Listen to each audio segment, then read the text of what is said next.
اس کی عمر 14-15 سال کے لگ بھگ رہی ہوگی۔ شاید اس کے والدین نے اسے دیر سے اسکول میں داخل کروایا تھا۔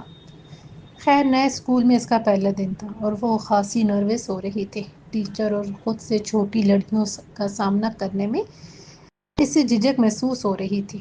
وہ ڈیسک پر اسکرٹ سمیٹ کر بیٹھ گئی۔ کیا نام ہے تمہارا؟ ٹیچر نے اسے استفسار کیا تو وہ تھوک نگل کر بڑی بڑی آنکھوں سے اسے دیکھنے لگی۔ گونگی ہو؟ وہ دوبارہ مستفسر ہوئی۔ اس نے فوراً نفی میں سر ہلایا۔ تو پھر بولتی کیوں نہیں ہو؟ وہ نروس ہو گئی۔ اچھا اپنا نام بتاؤ۔ جی سارا۔ ہاں سارا نام ہی پوچھا ہے میڈم نے، ایک لڑکی نے شوخی سے کہا۔ چپ ہو جاؤ فریہ، ٹیچر نے اسے ڈانٹا۔ چپ ہو جاؤ فریہ، ٹیچر نے اسے ڈانٹا۔ وہ اپنا نام ہی بتا رہی ہے، سارا نام ہے اس کا۔ فریہ نظریں جھکا کر ہنسی دبائے بیٹھی تھی۔ میڈم شبانہ ایک شفیق اور مہذب ٹیچر تھیں۔ وہ جب تک کلاس میں رہتیں امن و سکون اور نظم و ضبط برقرار رہتا تھا۔ اس دن بھی ایسا ہی ہوا۔ اس کے جاتے ہی ایک مرتبہ پھر طوفان بدتمیزی برپا ہو گیا۔ سس سارا، فریہ نے سارا کے انداز میں کہا اور پورا کمرہ کہکوں سے گونج اٹھا۔ وہ توہین کے احساس سے اس کی آنکھوں میں آنسو تیرنے لگے۔ کسی کو معلوم ہے پرانے اسکول میں اس کا کیا نام تھا؟ ایک لڑکی بولی۔ کیا تھا؟ سب متوجہ ہو گئے۔ سنڈی، اس نے کہا اور سب کہکے لگاتے لوٹ پوٹ ہونے لگے تھے۔ صرف سنڈی یا امریکن سنڈی؟ فریہ نے جملہ کسا۔ خاموش، یہ کیا شور مچا رکھا ہے؟ یہ ٹیچر فائزہ تھی۔ تمہیں کچھ تہذیب نہیں سکھائی کسی نے؟ نہیں، کسی نے آواز بدل کر کہا۔ کون بولا؟ کس نے کہا ہے یہ؟ مس فائزہ کا پارا ہائی ہو گیا۔ اس نے کہا ہے میڈم، فریہ کھڑی ہو کر سارا کی طرف اشارہ کرتی ہوئی بولی۔ ادھر آؤ لڑکی، وہ غضبناک ہو کر بولی۔ اگر کسی نے تمہیں تہذیب نہیں سکھائی تو میں سکھا دیتی ہوں۔ وہ سست روی سے کانپتی ہوئی ان کے پاس پہنچ گئی۔ اس کی ٹانگیں کانپ رہی تھیں اور جسم پسینے سے بھیگ رہا تھا۔ تم نے کہا ہے ٹیچر؟ مستفسر ہوئی۔ جی۔ اس لمحے ایک زناٹے دار تھپڑ اس کے گالے پر پڑا۔ جی نہیں میڈم، وہ اپنی بات مکمل کرتے ہوئے فرش پر جا گری اور پھر میڈم فائزہ نے اسے روئی کی طرح دنگ کر رکھ دیا۔ وہ ایک دراز قامت جسم اور سخت مزاج عورت تھی۔ غصے میں اس کا بی پی ہائی ہو جاتا تھا، چنانچہ جب تک اس کا بی پی ہائی رہا وہ اسے کسی جانور کی طرح مارتی رہی، یہاں تک کہ کمزور سی سارا گر کر بے ہوش ہو گئی۔ وہ بے ہوش ہوئی تو میڈم فائزہ کو ہوش آیا اور اپنی سنگین غلطی کا احساس ہوا، مگر تب تک پانی سر سے گزر چکا تھا۔ وہ اپنا سر تھامے کرسی پر بیٹھ گئی۔ پوری کلاس پریشان اور کافی حد تک خوفزدہ ہو گئی تھی۔ میڈم شبانہ کی ہدایت پر سارا کو قریبی ڈسپنسری پہنچا دیا گیا۔ کچھ دیر بعد وہ خود بھی اس کے پیچھے چلی گئی۔ اب کیسی طبیعت ہے بچی کی؟ اس نے ڈاکٹر سے استفسار کیا۔ وہ ایک ادھیڑ عمر، فرحبی مائل اور تجربہ کار ڈاکٹر تھا۔ میڈم شبانہ کے اسکول میں آئے دن ایسے واقعات رونما ہوتے رہتے تھے، تاہم آج کا واقعہ کچھ زیادہ ہی سنجیدہ اور سنگین تھا۔ وہ میڈم شبانہ کو سوچتی ہوئی نظروں سے دیکھ رہا تھا۔ وہ 35 کے قریب ایک خوش شکل اور خوش مزاج عورت تھی۔ اس کے اپنے بھی 3 بچے تھے۔ ٹیچر ہونے کے ساتھ ساتھ وہ ایک اچھی ہاؤس وائف بھی تھی۔ میڈم طبیعت اور حالت تو آپ کے سامنے ہی ہے، پلیز مجھے بتائیے کہ اسے ہوا کیا ہے؟ ڈاکٹر منصور نے فکرمندی سے کہا۔ بچے کہہ رہے ہیں کہ اسکول کی سیڑھیوں سے گری ہے۔ اس نے نہ چاہتے ہوئے بھی جھوٹ بولا۔ میرا خیال ہے اسے کافی چوٹیں آئی ہیں۔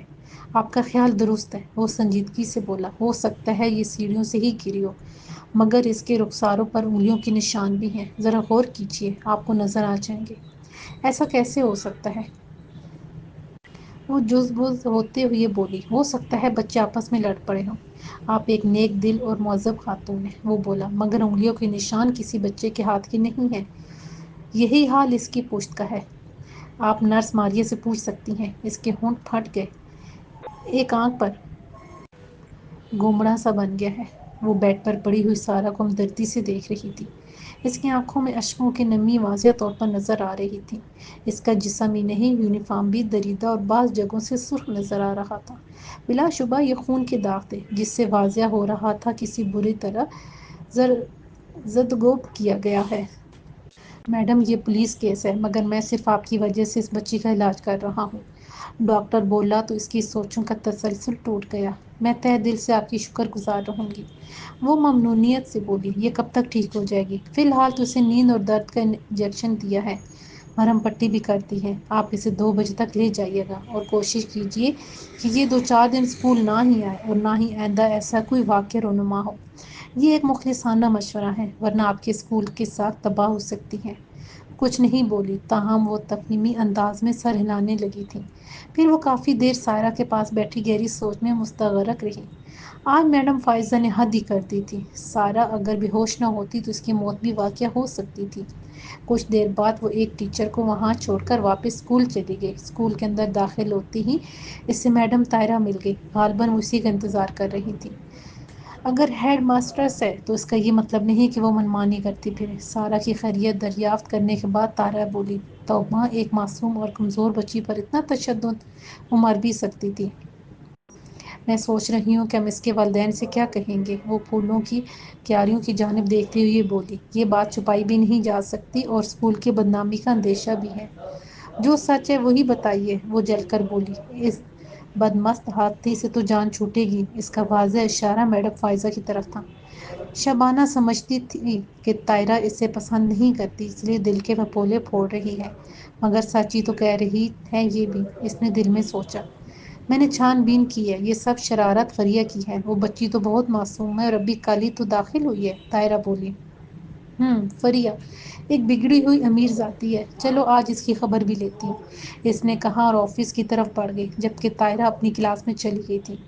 کیا کہتا ہے ڈاکٹر؟ شبانہ کے اندر داخل ہوتے ہی میڈم فائزہ نے پوچھا، جیسے اس کی منتظر ہو۔ لڑکی بال بال بچی ہے میڈم، اس نے افسردگی سے کہا۔ اگر بر وقت اسے طبی امداد نہ دی جاتی تو اس کی موت یقینی تھی۔ مری تو نہیں نا؟ وہ بے نیازی سے بولی۔ بدتمیزی کی سزا بھی تو ہوتی ہے، مگر یہ سزا نہیں، وحشیانہ تشدد تھا، اس نے برملا کہہ دیا۔ اس سے پہلے کہ بات بڑھ جائے، اسے ہینڈل کر لیں۔ فائزہ سوچتی ہوئی نظروں سے اسے دیکھتی رہی، پھر کئی لمحوں بعد بولی، میں نے معلوم کروا لیا ہے، سارا کا باپ مر چکا ہے، بس ایک ماں ہے جو زمین کے ٹھیکے پر گزارا کر رہی ہے، میں اسے ہینڈل کر لوں گی۔ ٹھیک ہے، تو پھر بچی کے ساتھ جائیے اور اسے گھر چھوڑ آئیے۔ اتنے برے دن بھی نہیں آئے فائزہ کے کہ وہ درستگی سے بولی، ویسے بھی فریہ اور پوری کلاس گواہ ہے کہ اس نے بہت زیادہ بدتمیزی کی تھی۔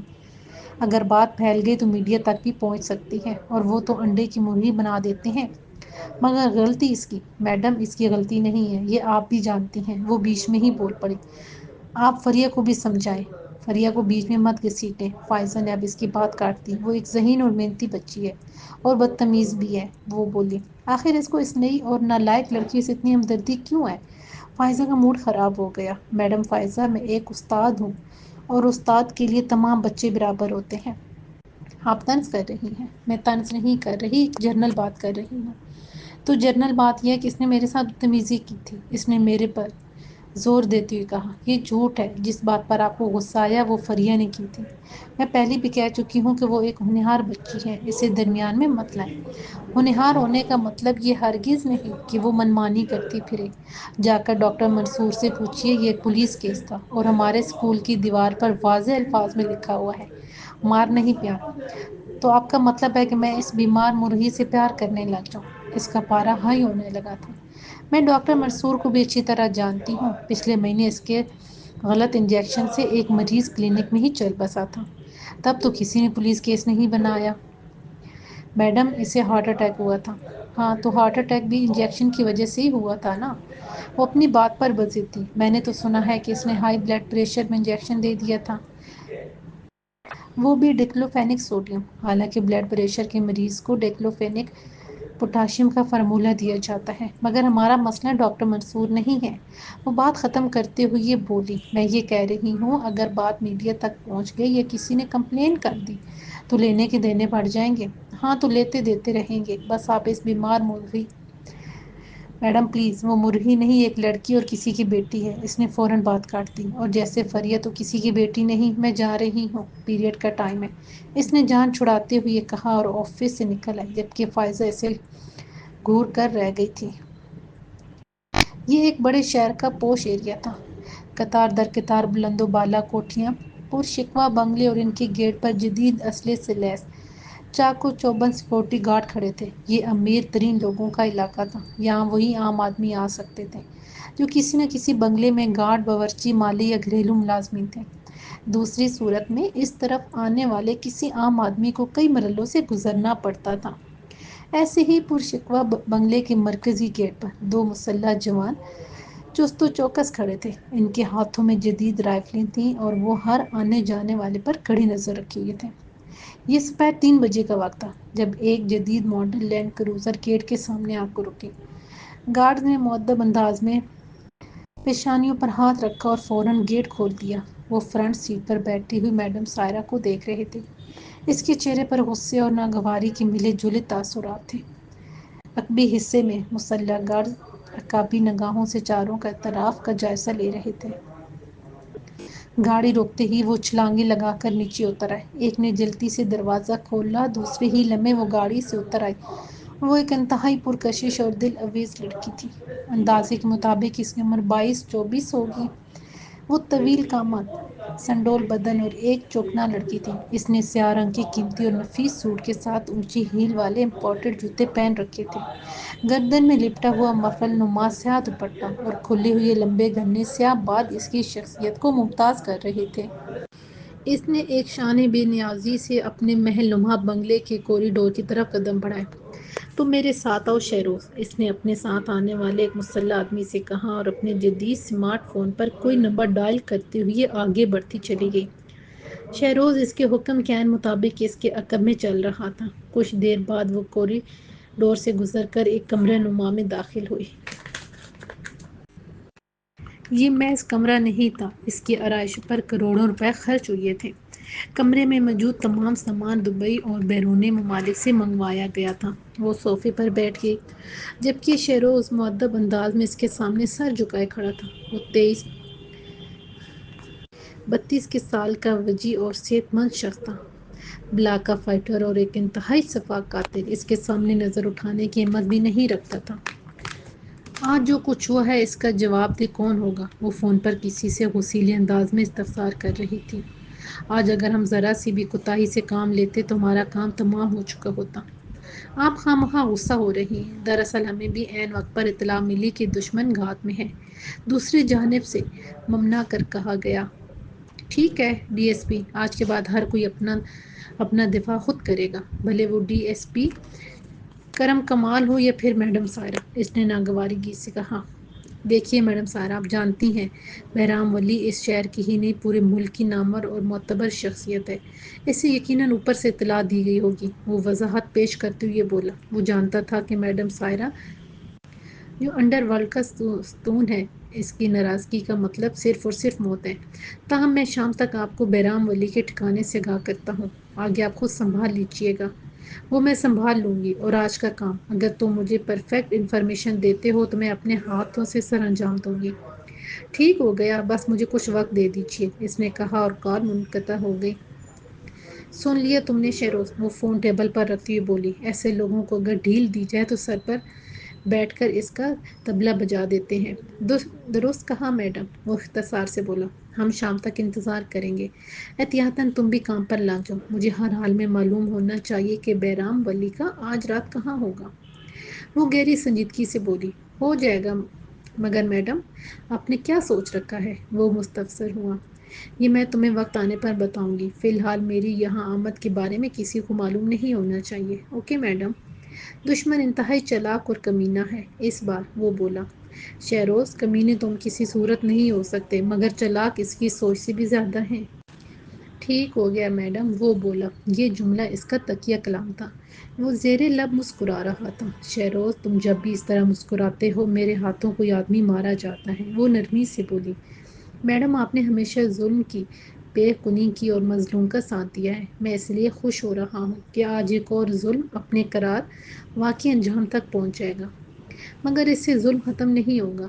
ظالم اور مظلوم حابیل اور قابیل سے لے کر آج تک چلے آ رہے ہیں، وہ افسردگی سے بولی، اور یہ تسلسل قیامت تک جاری رہے گا۔ آپ ٹھیک کہہ رہی ہیں، مگر جیسے کہ آپ کہا کرتی ہیں، ہم اپنے حصے کی روشنی ان ظلمتوں میں ضرور فراہم کرتے رہیں گے۔ بالکل ایسا ہی ہوگا انشاءاللہ۔ ٹھیک ہو گیا، وہ حسب عادت بولا۔ آپ نے جس طرح کی زندگی گزاری ہے، اس کے بعد کوئی کیسے ظلم برداشت کر سکتا ہے؟ نہ ہی کسی پر ظلم ہوتے دیکھ سکتا ہے۔ وہ ایک دم سنجیدہ ہو گئی، اس کی بڑی بڑی خوبصورت آنکھوں میں نمی در آئی تھی۔ اس نے بلا ارادہ سیل فون پر وقت دیکھا اور 4 بج رہے تھے۔ اس نے سائڈ ٹیبل سے ٹیشو اٹھایا اور آنکھیں صاف کرتی ہوئی بولی، شہروز، کیا سزا کے دن بھی زندگی میں شمار ہوتے ہیں؟ وہ کچھ نہیں بولا، بس ہونکوں کی طرح اسے دیکھتا رہ گیا تھا۔ شاید تم نہیں جانتے، مگر کاش ہجر اور سزا کے دن زندگی میں شمار نہ کیے جاتے۔ میں نے جو زندگی گزاری ہے، تم اس کے پل پل سے واقف ہو۔ اس دنیا میں میں صرف ایک تم پر ہی اعتماد کرتی ہوں۔ تم میرا دایاں بازو ہی نہیں، میرے اچھے دوست بھی ہو۔ آج اگر تم نہ ہوتے تو بہرام ولی مجھے ختم کر دیتا۔ اس نے برملا اعتراف کیا۔ نہیں میڈم، جب تک موت کا وقت نہ ہو، موت خود زندگی کی حفاظت کرتی ہے، وہ بولا۔ اور ہمارا ایمان ہے کہ زندگی موت کا اختیار صرف اللہ کے ہاتھ میں ہے۔ بے شک، مگر اللہ کوشش اور احتیاطی تدابیر کا حکم بھی دیتا ہے۔ یہ بات بھی 100% درست ہے۔ ٹھیک ہے، اب میں کچھ دیر آرام کروں گی، تم بھی۔ نہیں میڈم، وہ فوراً بولا، آپ آرام کریں تب تک میں وہ کام کر لوں جو آپ نے میرے سپرد کیا ہے۔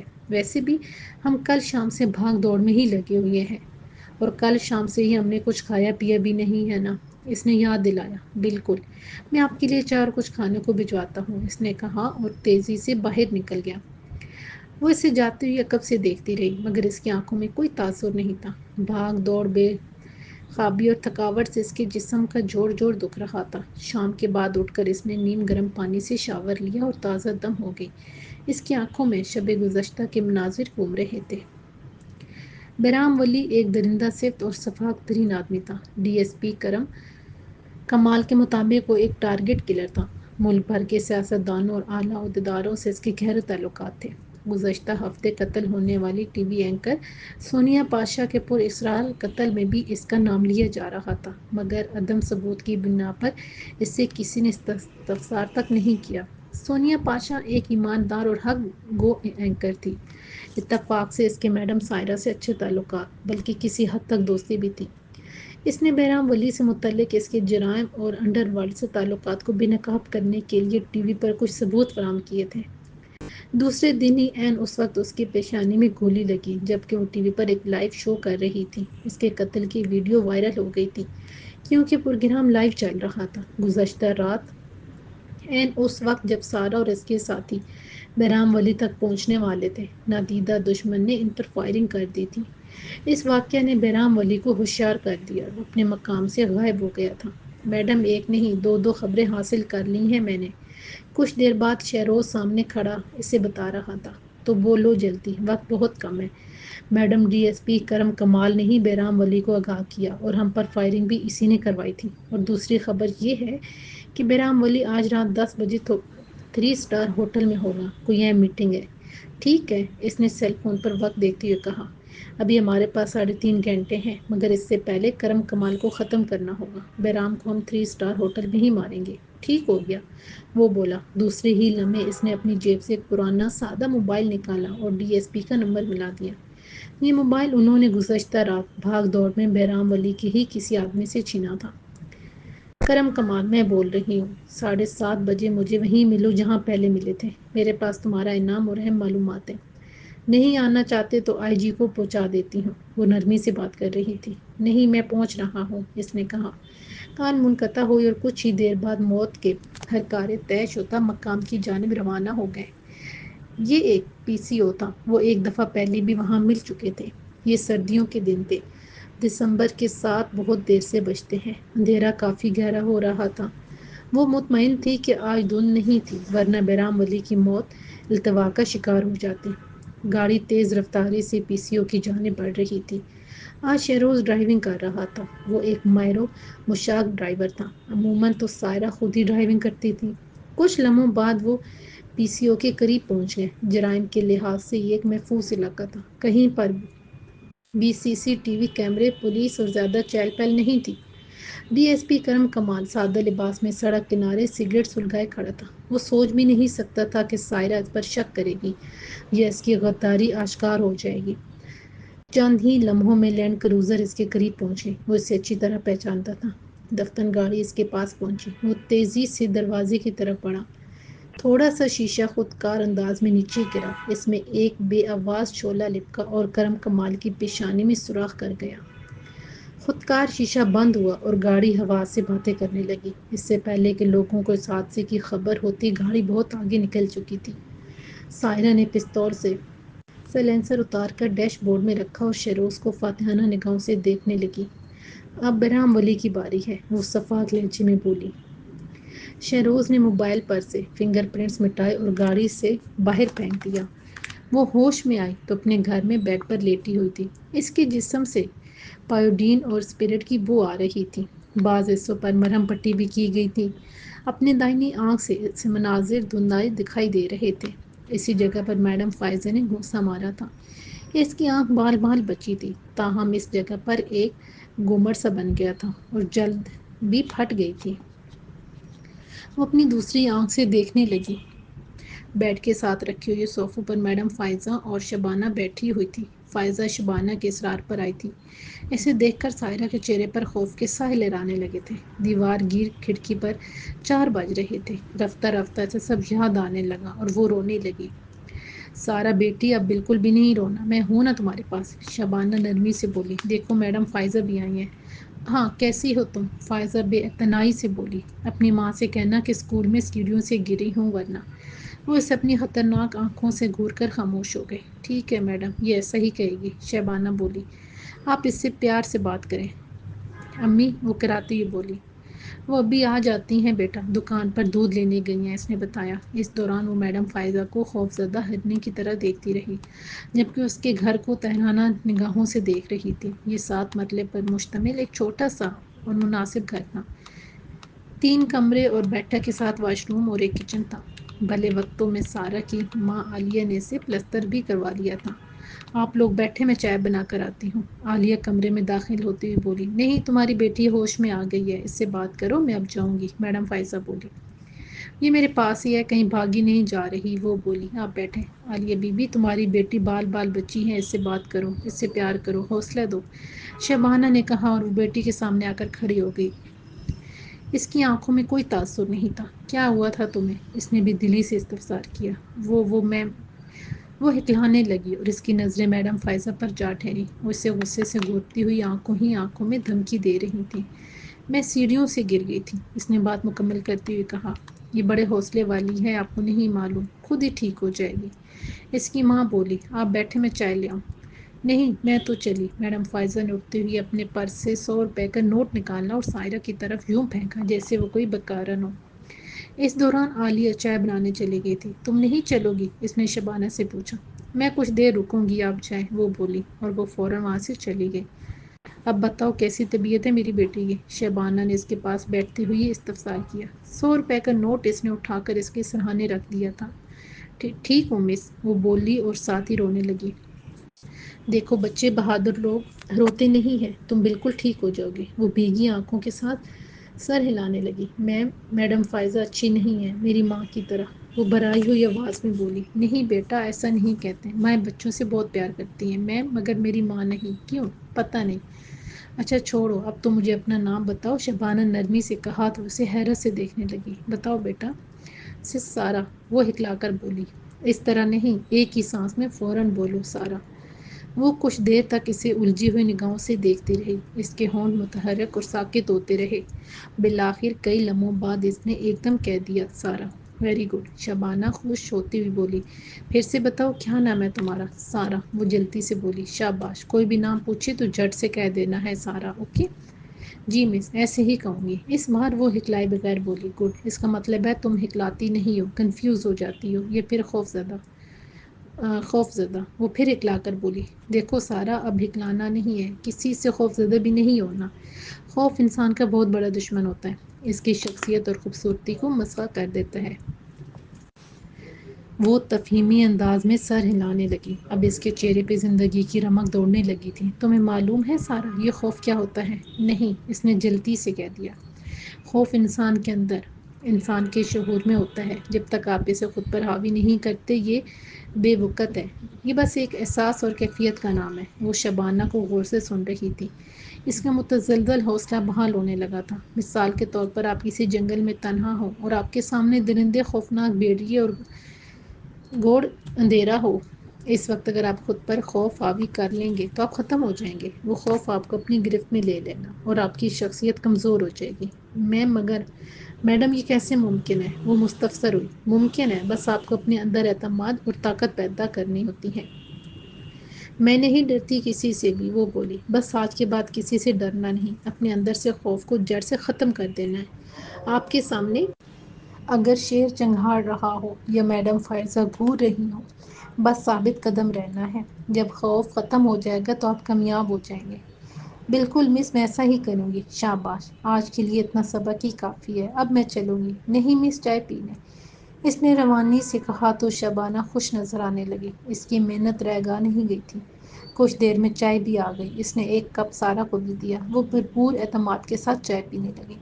آپ کی بیٹی بہت بہادر ہے، وہ عالیہ سے مخاطب ہوئی۔ مجھ سے زیادہ یہ بات کون جان سکتا ہے؟ وہ بے اعتنائی سے بولی۔ اس کی بہادری اگر آپ دیکھ لیتی تو۔ وہ کچھ کہتے کہتے چپ ہو گئی۔ شبانہ نے بھی اصرار نہیں کیا وہ بات مکمل کرے، ویسے بھی اسے کافی دیر ہو چکی تھی۔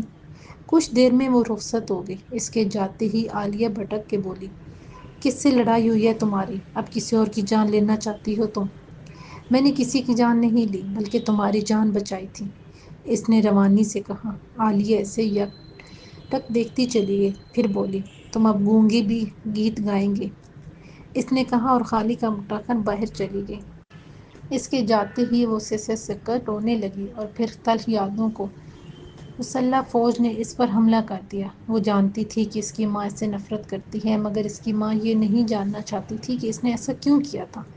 سچ تو یہ ہے کہ اس کو سب معلوم تھا، مگر وہ یہ ماننے کے لیے تیار ہی نہیں تھی کہ وہ محض ایک حادثہ تھا، ایک ایسا حادثہ جس نے سارا کی نس نس میں خوف اور عالیہ کے قلب و ذہن میں نفرت بھر دی تھی۔ بظاہر سارا کم عمر اور مریل سی تھی، مگر انتہائی سمجھدار اور چرب زبان لڑکی تھی۔ اس نے ماضی کے اس تلخ واقعے کو ذہن سے جھٹکا اور لیٹ گئی۔ 2-3 دن بعد اس کی طبیعت سنبھلی تو وہ اسکول جانے لگی۔ آ گئی سس سارا، اسے دیکھتے ہی فریہ نے جملہ کسا تھا اور وہ بے خوف و خطر اس کے سامنے پہاڑ کی طرح کھڑی ہو گئی۔ سس سارا نہیں، سارا ہوں میں، سارا۔ وہ اس کی رخسار پر ایک زناٹے دار تھپڑ رسید کرتی ہوئی بولی، سن رہی ہو، سارا ہے میرا نام، سارا، سارا۔ وہ بولتی چلی گئی اور فریہ جیسے کاٹو تو بدن میں لہو نہیں مستاق بے یقینی سے ٹکٹکی باندھے اسے پھٹی پھٹی آنکھوں سے دیکھے جا رہی تھی۔ اس کا ہاتھ اپنے رخسار پر تھا۔ پھر وہ چلائی، میڈم فائزہ کو آنے دو، لیتی ہوں تمہاری خبر۔ کچھ ہی دیر بعد میڈم فائزہ بھی آ دمکی اور یہ نیا مقدمہ اس کے سامنے پیش کر دیا۔ لگتا ہے تمہیں پہلی والی خاطر تواضع بھول گئی ہو، وہ درستگی سے بولی، تو کیا اب وہ سب دہرانا پڑے گا؟ سارا کچھ نہیں بولی اور آہستگی سے چلتی ہوئی ڈیسک پر جا کر بیٹھ گئی۔ مگر یہ آخری واقعہ نہیں تھا۔ میڈم فائزہ اور فریہ نے اس کے خلاف محاذ شروع کر دیا تھا۔ اس نے بریف کیس کھولا اور کیو سنائپر گن کے پارٹس ڈھونڈنے لگی۔ یہ ایک سنائپر رائفل تھی جس کے ٹیلی اسکوپ میں انتہائی طاقتور اوکرومیٹک لینس لگے ہوئے تھے، جو 200 میٹر دور ہدف کو زوم کر کے اتنا قریب کر دیتے ہیں کہ نشانہ لینے میں دقت نہیں ہوتی۔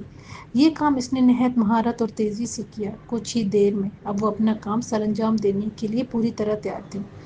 وہ ایک بلڈنگ کی تیسری منزل پر تھی۔ اس نے ایک فلیٹ میں داخل ہو کر وہاں رہائش پذیر ایک عمر رسیدہ جوڑے کو بے ہوش کر دیا تھا۔ پھر فلیٹ کی کھڑکی میں گن رکھی اور اس پر لگی ٹیلی اسکوپ سے آنکھ لگا کر دیکھنے لگی۔ یہ کام ایک ماہر سنائپر ہی کر سکتا تھا اور بلا شبہ وہ اس کام میں ماہر تھی۔ مذکورہ بلڈنگ 3 اسٹار ہوٹل کے عین سامنے تھی۔ یہی وہ ہوٹل تھا جہاں آج رات 10 بجے برہم ولی نے کسی میٹنگ میں شریک ہونا تھا۔ اس نے اپنی ریسٹ واچ پر وقت دیکھا۔ 9:45 ہو رہے تھے۔ وہ حرکت میں آ گئی۔ اس کے پاس صرف 15 منٹ باقی تھے اور اسے فوراً اپنا کام مکمل کر کے موقع ورداست سے غائب ہونا تھا۔ یہ ایک پر رونق بازار تھا۔ ایسے شہروں میں دن سوتے اور راتیں جاگتی ہیں۔ وہ کھڑکی سے بیرونی ماحول کا جائزہ لے رہی تھی۔ شور مچاتی گاڑیاں، درندوں کی طرح غراتے انجن اور ہنستے بولتے شور مچاتے لوگوں کی آوازیں سنائی دے رہی تھیں۔ روشنیوں میں جگمگاتا ہوا 3 اسٹار ہوٹل بکہ نور بنا ہوا تھا۔ پارکنگ میں متعدد گاڑیاں کھڑی تھیں۔ گارڈ مستعد اور ہر طرح سے چاق و چوبند تھے۔ یہ شہر کا معروف اور مہنگا ترین ہوٹل تھا۔ اس نے دوبارہ وقت دیکھا۔ ابھی 13 منٹ باقی تھے۔ اس نے سن رکھا تھا کہ بہرام ولی وقت کا بہت پابند ہے۔ چنانچہ وہ مطمئن تھی کہ وہ عین وقت پر ضرور پہنچ جائے گا۔ پھر وہ شام میں کیے گئے قتل سے متعلق سوچنے لگی۔ ڈی ایس پی کرم کمال کے قتل پر میڈیا میں شور برپا تھا۔ خس کم جہاں پاک، اس نے نفرت سے سوچا اور بیڈ پر سوئے ہوئے جوڑے کی طرف دیکھنے لگی۔ شاید وہ پہلی مرتبہ اس قدر گہری اور سکون کی نیند سوئے تھے۔ رسٹ واچ 9:55 بتا رہی تھی۔ اس نے جیب سے ایک سیل فون نکالا، بلو ٹوتھ سے اٹیچ کر کے بہرام ولی کا نمبر ڈائل کیا اور 3 اسٹار ہوٹل کے مطلوبہ کمرے کو ٹیلی اسکوپ میں زوم کر کے بیٹھ گئی۔ یہ ایک انتہائی خوبصورت اور آراستہ کمرہ تھا۔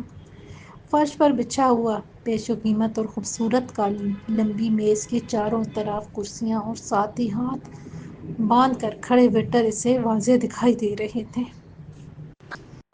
ہیلو، بہرام ولی اسپیکنگ۔ کال ریسیو کرتے ہی دوسری جانب سے مہذب لہجے میں کہا گیا۔ تم مجھے اچھی طرح جانتے ہو بہرام، وہ اپنے مخصوص لہجے میں بولی۔ میں سونیا پاشا بات کر رہی ہوں۔ دوسری جانب چند لمحوں کی خاموشی چھا گئی، پھر ایک کہکہ بلند ہوا۔ وہ بدستور مہذب انداز میں بولا، یقیناً آپ عالم ارواح سے بات کر رہی ہیں، تو ایسا کیجیے، کچھ مہینے قبل میری والدہ کی وفات ہو گئی تھی، ان سے بھی بات کروا دیجیے۔ میں فون پر تو نہیں، البتہ تمہیں اس کے پاس ضرور بھیج سکتی ہوں، وہ شدت سے تمہاری منتظر ہے، وہ بولی۔ اس سے اندازہ ہو گیا تھا کہ وہ کار میں سفر کر رہا ہے، یقیناً وہ 3 اسٹار ہوٹل میں ہی آ رہا تھا۔ اچھا، بہت ہو گیا مذاق، مدعے پر آئیے، کیا چاہتی ہیں مجھ سے؟ میں نے آپ کو پہچان لیا ہے، وہ سنجیدگی سے بولا۔ مجھے تمہاری زندگی چاہیے، اس نے مختصر کہا۔ ہائے، آپ جیسی خوبصورت قاتلہ، جان مانگے تو انکار کیسے ممکن ہے، اس نے شاعرانہ انداز میں کہا۔ جب 3 انچ کی گولی تمہارے دماغ میں سوراخ کرے گی تو ہمیشہ کے لیے بولتی بند ہو جائے گی۔ یہ کہہ کر اس نے وقت دیکھا۔ 10 بجنے میں 2 منٹ باقی تھے۔ وہ گاڑی رکنے، دروازہ کھلنے اور بند ہونے کی آوازیں بھی سن رہی تھی۔ اس نے رائفل کے دوربین میں سے اسے دیکھ لیا تھا۔ بلا شبہ وہ ایک خوبرو آدمی تھا۔ دور سے رات کے اندھیرے اور دوربین کے عدسے میں اس کے 3 پیس سوٹ کا کلر واضح نظر نہیں آ رہا تھا، تاہم وہ اس کے کالر میں الجھی ہوئی اس کی ٹائی ضرور دیکھ رہی تھی۔ آپ مذاق بھی اچھا کرتی ہیں، وہ بولا۔ ویسے میں کئی دن سے سوچ رہا ہوں کہ ہم کہیں اکٹھے بیٹھ کر کھانا کھائیں۔ افسوس کہ اب تمہارے پاس اتنا وقت نہیں رہا، وہ سپاٹ لہجے میں بولی۔ اس دوران وہ کمرے میں داخل ہو گیا تھا۔ اس کے ساتھ متعدد مسلح گارڈ تھے جو کمرے کے دروازے پر ہی رک گئے تھے۔ میڈم، میں اس وقت ایک میٹنگ میں ہوں، اگر آپ اجازت دیں تو ہم کچھ دیر بعد بات کریں گے۔ وہ کال منقطع کرنے کا ارادہ کر رہا تھا۔ لمبی میز کے ارد گرد بیٹھتے ہوئے 3 آدمی اسے دیکھتے ہی اٹھ کر کھڑے ہو گئے تھے۔ کال بند مت کرنا، وہ فوراً بولی، ورنہ ڈی ایس پی کرم کمال کی طرح بات کرنے کو ترس جاؤ گے۔ ارے واہ، تو یہ نیک کام آپ نے سر انجام دیا ہے۔ انی وے، مجھے اس سے کوئی سروکار نہیں تھا۔ کل تک تو بہت سروکار تھا، جب تمہارے آدمیوں نے اس کی مخبری پر میری گاڑی پر فائرنگ کی تھی۔ دیکھیے میڈم، میں ایک مہذب دشمن ہوں۔ بلا شبہ فائرنگ میں نے ہی کروائی تھی، مگر میرا آپ کو مروانے کا ارادہ ہرگز نہیں تھا، ورنہ ہمیں یہ بھی معلوم تھا کہ آپ گاڑی کے اندر موجود ہیں۔ اس کے سامنے کھڑے مہمان اسے ناگواری سے دیکھ رہے تھے۔ ظاہر بات ہے وہ خود بھی معاشرے کے نام نہاد معزز معتبر لوگ تھے۔ وہ انہیں پہچان بھی چکی تھی۔ ان میں سے ایک انڈر ورلڈ کا کرتا دھرتا راحت معین تھا۔ وہ ایک نوجوان، خوش شکل اور خوش لباس آدمی تھا، جبکہ اس کے ساتھ آئے دیگر 2 افراد میں سے ایک اس کے لیے اجنبی تھا۔ اس کے نقوش بودے اور مونچھیں بہت باری تھیں، جبکہ دوسرا جرائم کی دنیا کا مکروہ نام صابر کالا تھا۔ بہت زیادہ کالی رنگت کی وجہ سے وہ کالا کے نام سے مشہور تھا۔ پہلی نظر میں اس پر تامل فلموں کی کسی ولن کا گمان ہوتا تھا۔ ٹھیک ہے، تمہارے پاس وقت بہت کم ہے، اپنی ٹائی درست کرو اور راحت معین کے سامنے والی کرسی پر بیٹھ جاؤ۔ ایک دم اس کا لہجہ سرد ہو گیا۔ یہ الفاظ بہرام ولی کے سر پر بم کی طرح پھٹے تھے۔ اس نے پہلے اپنے کالر سے الجھی ہوئی ٹائی کو چھو کر دیکھا، پھر وہ بکھلا کر چاروں طرف میں دیکھنے لگا۔ ادھر ادھر مت دیکھو بہرام ولی، تم اس وقت میرے نشانے پر ہو۔ تمہارے گارڈز دروازے کے باہر کھڑے ہیں۔ تمہارے سامنے راحت معین اور دائیں جانب صابر کالا ہے۔ تیسرا شخص میرے لیے اجنبی ہے، اس نے غرا کر کہا۔ فوراً سے پہلے کرسی پر بیٹھ جاؤ ورنہ اسی وقت جہنم روانہ کر دوں گی۔ وہ گویا تنویمی عمل کے تحت بیٹھ گیا۔ اس کے بدن پر کپ کپی اور پسینہ واضح محسوس ہو رہا تھا۔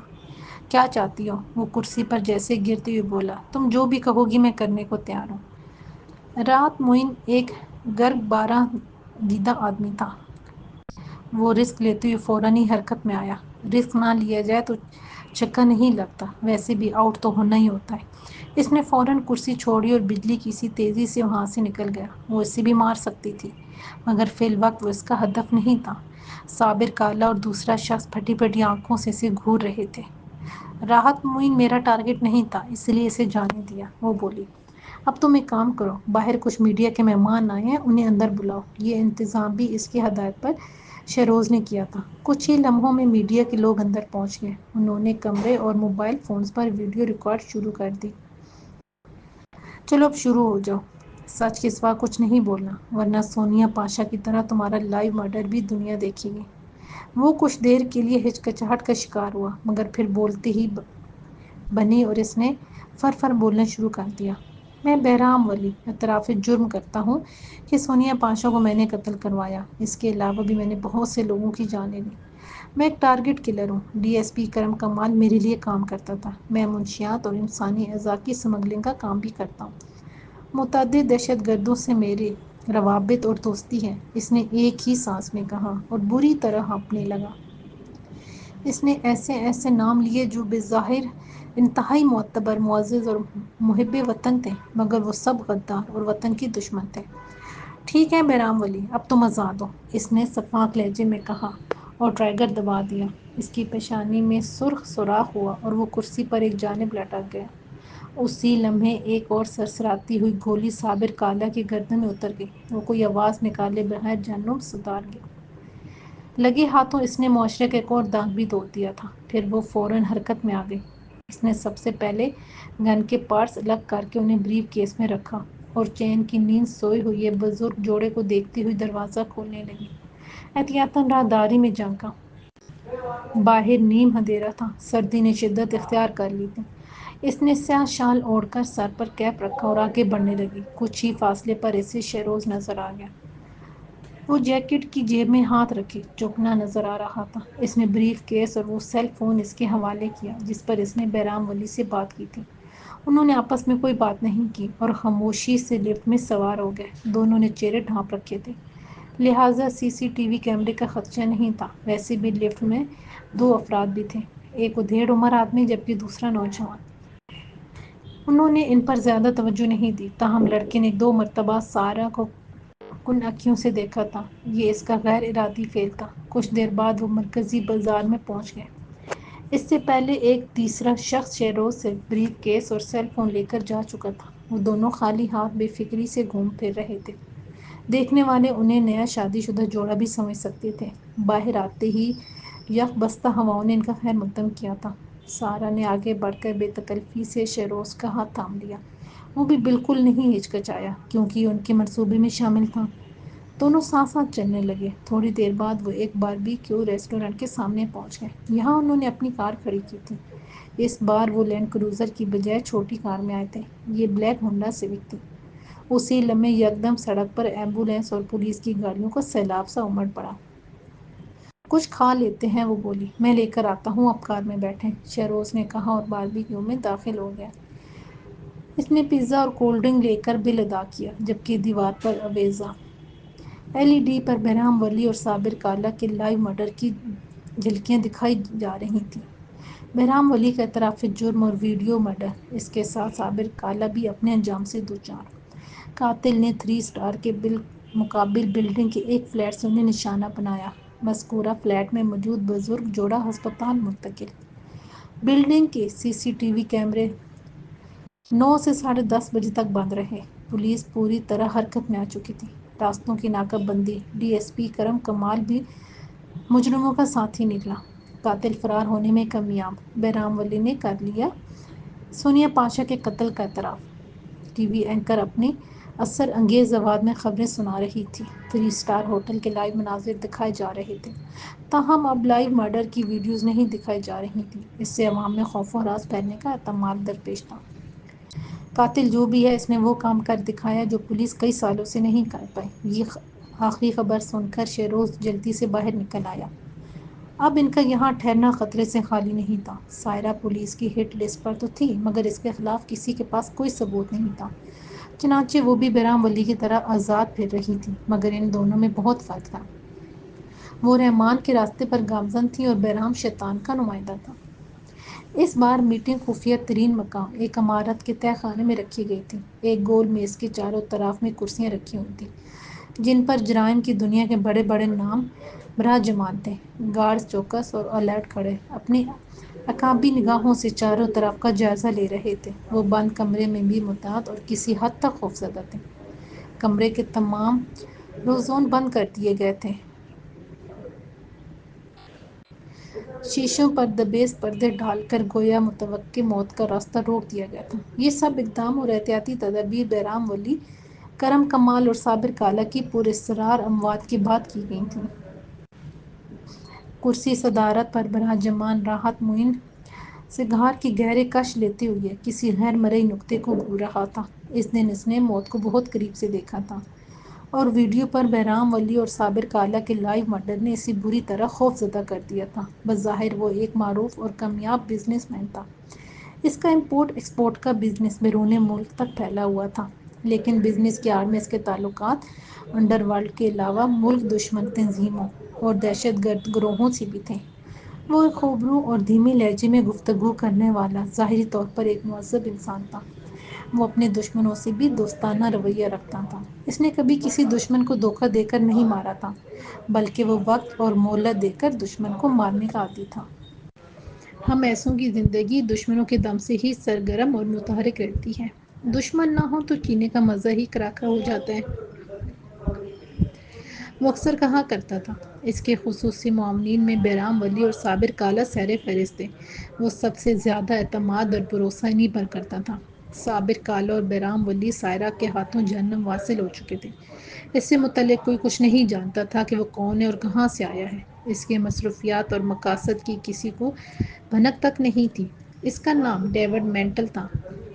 نام سے قطع نظر مذہبی لحاظ سے وہ مسلمان ہی تھا، مگر اسے مذہب میں کوئی دلچسپی نہیں تھی۔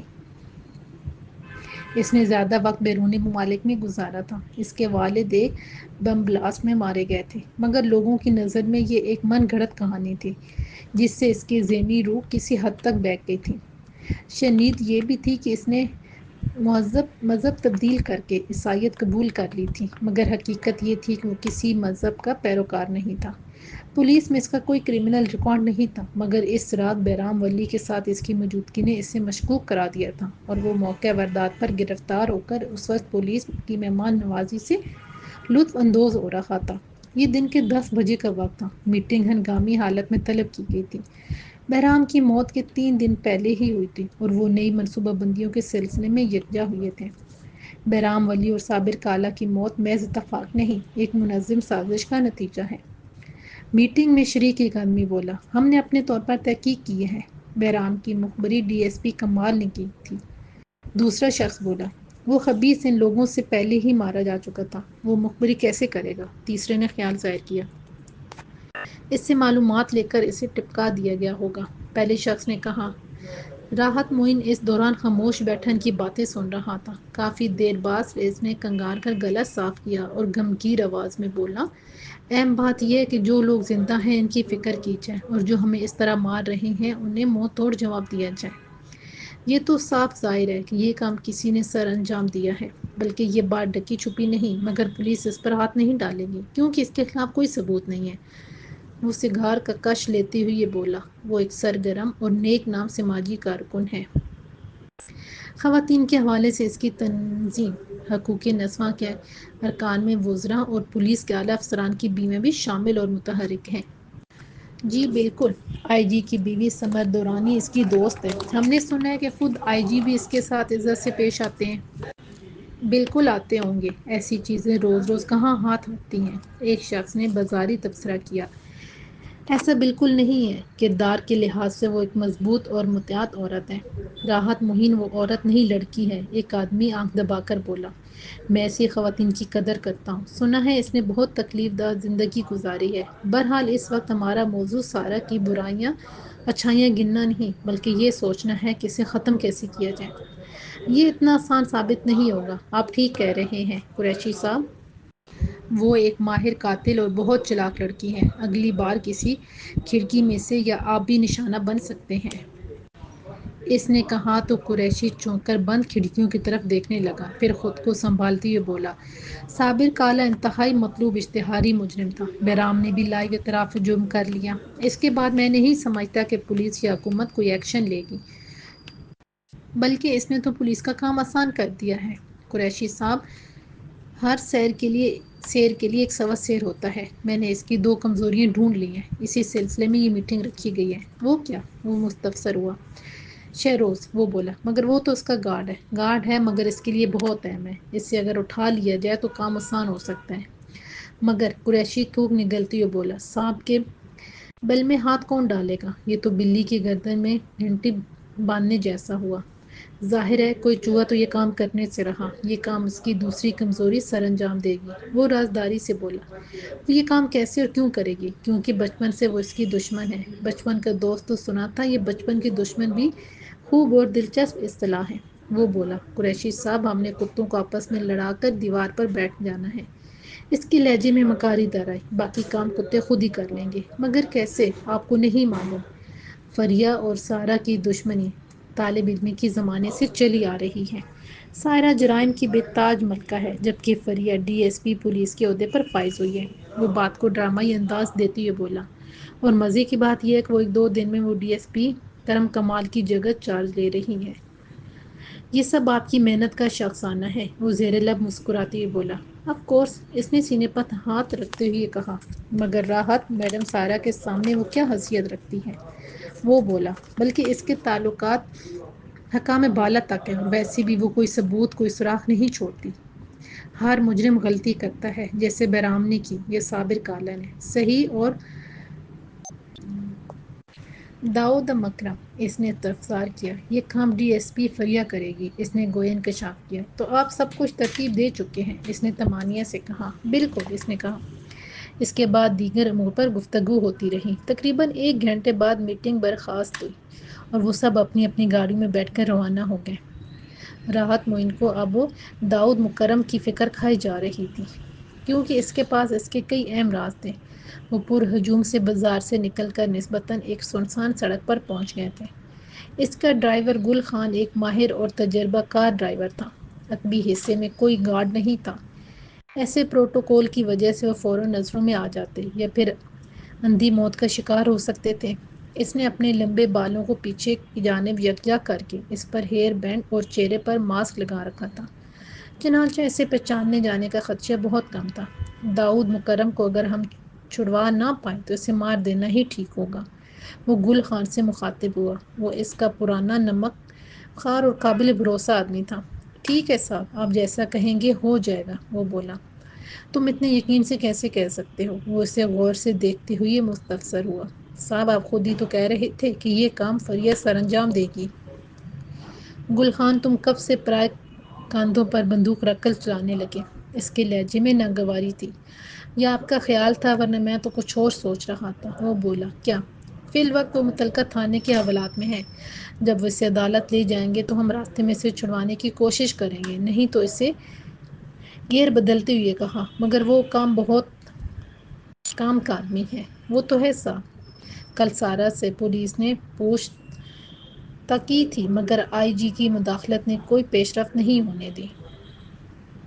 جانتا ہوں صاحب۔ پھر تو ڈی ایس پی فریہ بھی بس ہے۔ اس نے امکان ظاہر کیا۔ اس دوران وہ متعدد مرتبہ عقبی شیشے میں دیکھ چکا تھا۔ صاحب، ایک کالی گاڑی کافی دیر سے ہمارا تعاقب کر رہی ہے۔ کچھ دیر بعد وہ بولا، مجھے معلوم ہے، تم اس رینج ریور کی بات کر رہے ہو نا؟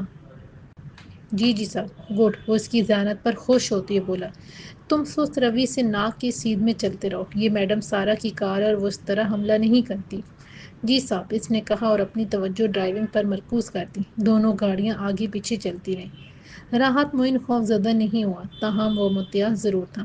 یہ ایک سنسان سا 1 وے روڈ تھا۔ دونوں طرف میں پیپل کے بلند و بالا درخت اور دائیں جانب ایک نہر بہہ رہی تھی۔ مزید 2-4 کلومیٹر چلنے کے بعد بائیں جانب برے لب سڑک پر ایک چائے کا ہوٹل، اس کے ساتھ ہی ایک معیاری